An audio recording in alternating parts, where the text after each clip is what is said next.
that word be? I'm excited. Absolutely. In the past 2 years, I've been fortunate to visit some pretty interesting places, from the depths of Robot Restaurant to the shores of Cat Island. Oh, not on my coat. And everything in between. But there was always one question that remained at the back of my mind. Was there a place I could enjoy reasonably priced food and drink whilst being served and entertained by a staff comprised of monkeys? Of course there is. Here's my food.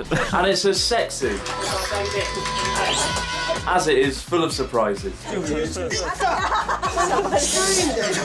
Our trip to the monkey bar began after a recent visit to my good friend Natsuki, who owns a beauty salon. And in the face of growing competition, Natsuki had come up with a radical solution to make his business stand out once and for all, albeit a questionable solution.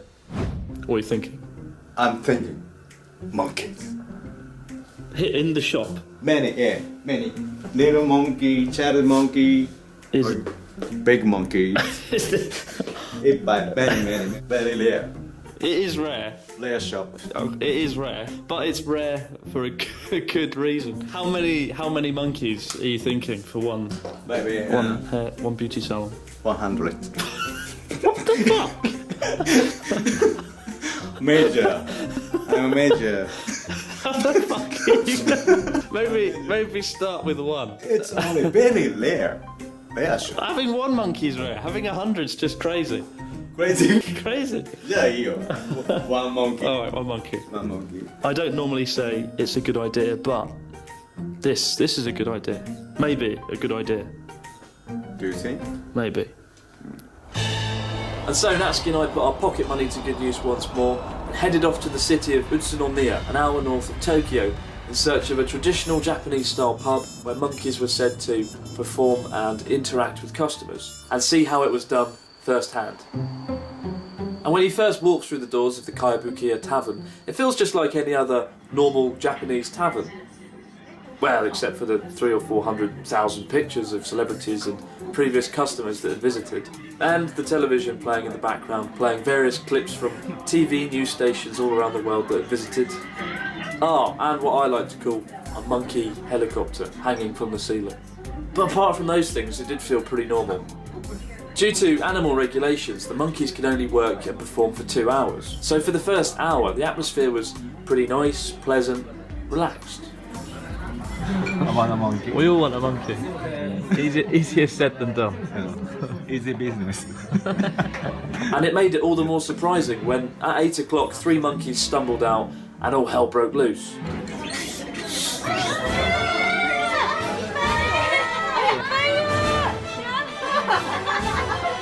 The first monkey knew what it was all about because he instantly started working by handing out napkins to the customers. Meanwhile, a second, more sociable and friendly monkey decided to come and join Natsuki and I for dinner.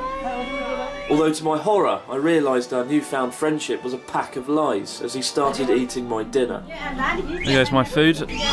With dinner in ruins, we gathered in the corner of the bar for an extensive performance in which the monkeys undertook a variety of stunts. And credit where it's due to the monkeys, they were able to do this performance in the presence of what can only be described as the world's worst soundtrack.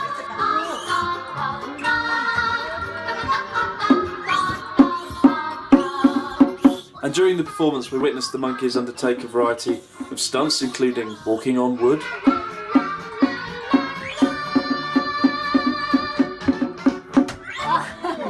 an exercise routine that put me to shame,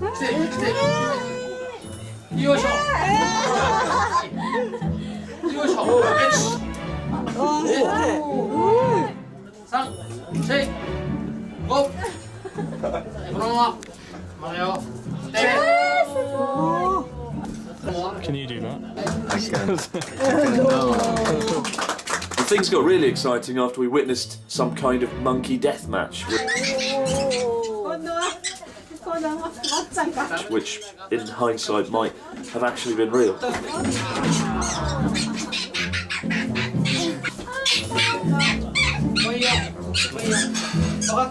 Then came a bit which I can't really explain.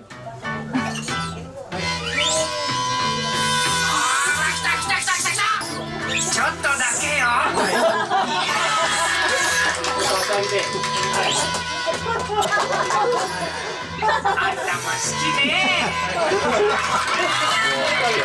that happened. Next came a pleasant meet and greet session in which customers could get up close and personal with the monkeys. And again, this was really weird, as the monkeys were excellently behaved, very friendly, and it was almost like playing with small children. Except these small children could sit on your head and turn you into a living theme park. But for me, interacting with the monkeys like this was probably the highlight of the whole thing, as it was pretty surreal.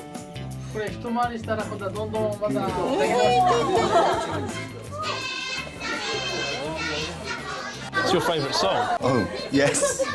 And even Natsuki was having the time of his life. Right up until...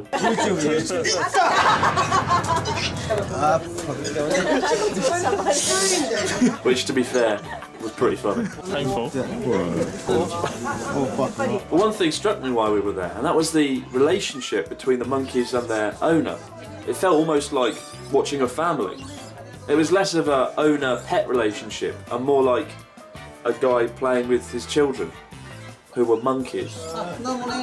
And it was bizarre and heartwarming to see this relationship play out. Particularly when all the monkeys jumped on him at the end and turned him into some kind of giant walking monkey coat. Like an actual monkey coat made of real living monkeys. But if you do like monkeys or just want a bizarre experience, then I do recommend a trip to the Kabukiyo Tavern. It is quite cheap and it was definitely worth it. Just be prepared to be disappointed by what could happen to your dinner. Unfortunately though, whilst Natsuki did enjoy interacting with the monkeys, he left with his dream of Japan's first monkey beauty salon in tatters. Well, we've been and seen monkeys in action. What do you think? Do you need monkeys now? I don't like monkeys. Having monkeys in a beauty salon is a bad idea. Bad idea. Changes animals. Yeah. Maybe cats. What? Fucking cat salon. Good cat. Good cat. Good idea.